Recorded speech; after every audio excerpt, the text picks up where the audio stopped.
আসসালামু আলাইকুম everyone, welcome back to my channel. ঈদের সময় অনেক বেশি মাংস, পোলাও এসব রিচ ফুড খাওয়ার জন্য দই বড়াটা কিন্তু এই সময় খেতে ভীষণ মজা লাগে। আর তার জন্য আমি আপনাদেরকে সবচেয়ে টেস্টি একটা দই বড়ার রেসিপি দিলাম। সো এখানে আমি এই কাপটা 1.5 কাপ আমি মাসকলাই ডাল নিয়ে নিয়েছি। এখন আমি এটা ভিজায় রাখছিলাম 6 ঘন্টা মতো। এখন এটাকে আমি ব্লেন্ড করে নিব। ব্লেন্ড করাটা একদম খুব পাউডারের মতো যে পলিশ হয়ে যাবে সেরকম না, হালকা একটু দানাদার থাকবে। ব্লেন্ড করার সময় আমি কিন্তু 2-3 টেবিল চামচ পরিমাণ পানি দিয়েছিলাম, যার জন্য এটা একটু পাতলা হবে, অনেক বেশি ঠাসা হবে না। আর ব্লেন্ড করাটাও খুব ভালো হয়। আর এটা পানি দিয়ে ব্লেন্ড করলে আপনার খুব অল্প করে আপনার নাড়া দিলেই এটা খুব ভালো মতো ফেটে যায়। আমি এখানে ফেটানোর সময় অল্প লবণ দিয়েছি। এই দই বড়াতে যেই পরিমাণ লবণ দিতে হবে তার চাইতে একটু কম আমি এখানে লবণ দিয়ে দিয়েছি। আর এটা একই অ্যাঙ্গেলে এটা নাড়াতে হবে, যাতে তাহলে আপনার এই দই বড়ার আটাটা খুব ভালো মতো ফেটানো হবে। আমি এটা অনেকক্ষণ প্রায় 5-7 মিনিট পর আমি একটু টেস্ট করে দেখছি পানিতে, আমার দই বড়াটা অনেক ভালো মতো ভেসে গিয়েছে। এখন আমি এটাকে তেলে ভেজে নিব। এই তেলটা আমার ভাজা তেল, সয়াবিন তেল, এজন্য একটু কালারটা চেঞ্জ হয়েছে। আমরা মনে করি দই বড়াটা বানানো খুবই কঠিন, এজন্য আমরা অনেক পছন্দ করলেও দই বড়াটা বাসায় বানাই না। বাট বাসায় যদি বানান তাহলে আপনার কেনা দই বড়ার চাইতে অনেক বেশি মজা হয়। বিকজ আমরা দইটা খুব ভালো মতো ফ্যাটায়ে আর বেশি পরিমাণে দই দিই, আর সেই স্পাইসগুলো ভালো মতো ইউজ করি, যার জন্য দই বড়াটা খেতে অসম্ভব মজা লাগে। সো এটা আমি অল্প আঁচে কিছুক্ষণ ধরে ভেজে নেব, যাতে দই বড়ার ভিতরে খুব ভালো মতো ভাজা হয়ে যায়। তবে অনেক বেশি শক্ত করব না, এদিকে একটু খেয়াল রাখতে হবে। অল্প আঁচে জাস্ট একটা গোল্ডেন কালার আসবে, তখন আমি এটা উঠাই ফেলবো। এখন আমি আমার দই বড়াগুলো উঠাই নিচ্ছি, যেগুলো লাল কালার হয়েছে সেগুলো আমি উঠাই নিচ্ছি।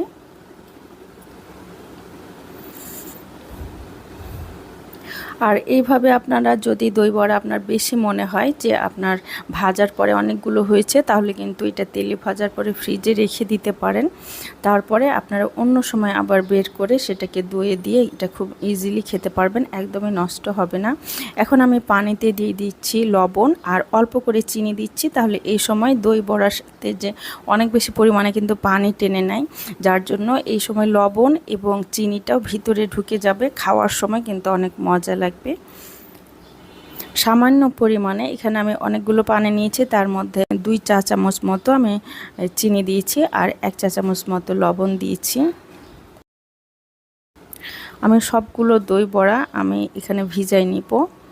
আমি সবগুলো একসাথে করে নিয়েছিলাম, বাট আমার অনেকগুলো হয়েছিল। যদি আপনাদের এতগুলো না করতে চান তাহলে ফ্রিজে রেখে দিতে পারেন পানিতে ভিজানোর আগেই। আমি একটা প্লেট দিয়ে সবগুলোকে একদম ভালো মতো চেপে দিলাম, যাতে সবগুলো পানিতে ডুবে থাকে, তা না হলে ভেসে যাবে।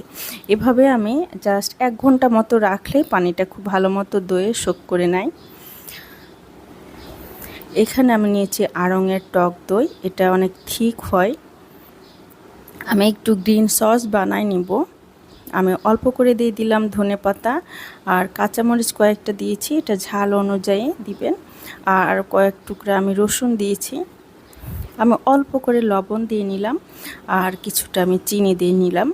1.5 টেবিল চামচ মতো আমি চিনি দিলাম। এখন সব কিছু ব্লেন্ড করে নিব।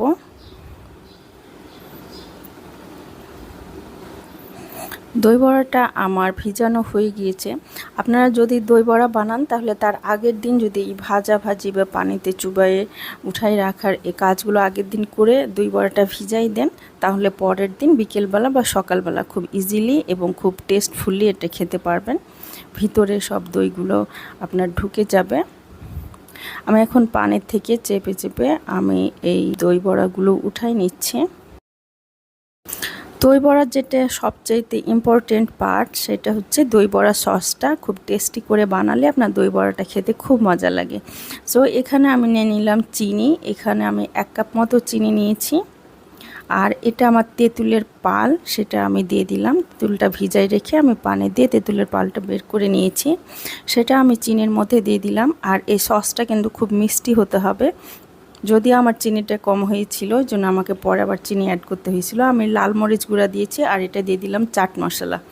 এই সসটা যে বানাচ্ছি এটা কিন্তু আপনারা টেস্ট করে খেয়ে দেখতে পারেন যে মশলাটা কম হয়েছে কিনা বা চিনিটা ঠিকঠাক মতো আছে কিনা, এটা টেস্ট করে দেখবেন। এটা সব কিছু একটু বেশি বেশি হতে হবে, যেমন স্পাইসি, একটু মিষ্টি, তাহলে আপনার টক দইয়ের সাথে যখন মিক্সড করবেন তখন একদম ব্যালেন্স হয়ে যাবে। আমি এখানে একদম হাফ লিটার বা তার চাইতে একটু বেশি আমি এখানে টক দই নিয়েছি। আমি প্রথমে এক বাটি ঢেলে নিয়েছি, তবে আমি বাটি থেকে যেহেতু ইউজ করছিলাম যার জন্য সেটাও আমি নিয়ে নিয়েছি অন্য বাটি থেকে। আমি এখন অল্প অল্প করে এই সসটা মিক্স করব আর এই মিশ্রণটা আমি টেস্ট করে দেখব যে কেমন হলো। আমি গ্রিন সসটা যেটা বানাইছিলাম সেটা দিয়ে দিলাম আর এটা খুব ভালো মতো মিক্সড করে নিব। আপনারা অনেক চ্যানেলে দেখবেন, ইউটিউব চ্যানেলে এটা মিক্সড করে না, জাস্ট উপর দিয়ে দেয়, বাট আপনারা খেয়ে বুঝতে পারবেন যে এটার পার্থক্য আর ওটার পার্থক্য, বিকজ এটা মিক্সড না করলে দইয়ের মধ্যে কিন্তু ভালো মতো এটা মিক্সবে না আর বড়ার মধ্যেও এই মিশ্রণটা ঢুকবে না, যার জন্য আগে থেকে এটা একটু মিক্সড করে নিতে হবে।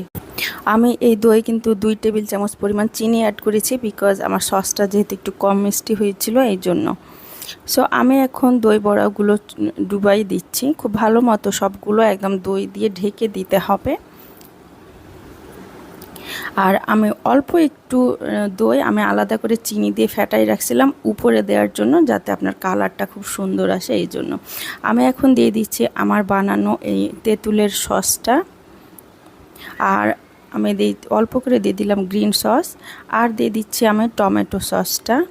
টমেটো সসটা না দিলেও চলে, বাট আপনি যখন খাবারটা সার্ভ করবেন তখন টমেটো সসটার কারণে খুব সুন্দর একটা কালার আসে, টুকটুকা একটা কালার, বিভিন্ন টাইপের একটা কালার আসে সব সসের জন্য, তখন দেখতে খুব সুন্দর লাগে। আমি উপর থেকে একটু চাট মশলা ছড়াই দিলাম আর আমি দিয়ে দিলাম এটা ভুজিয়া বা চিকন যে চানাচুর সেটা, এটা দেখতেও সুন্দর লাগে আবার খেতেও মজা লাগে। যখন এটা আমি খাবো খুব মজা লাগবে।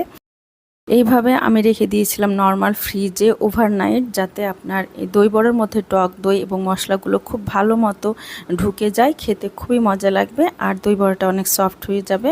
সো দেখতেই পাচ্ছেন এটা যেমন মজা তেমন কালারফুল। আমি খাবার সময় আবার একটু উপর থেকে ভুজিয়ে ছড়ায় দিয়ে আমি একটু খাচ্ছি। সো এই হচ্ছে আমার দই বড়া। ভালো লাগলে অবশ্যই লাইক, কমেন্ট এবং শেয়ার করবেন আর আমাকে সাবস্ক্রাইব করবেন। So thank you for watching.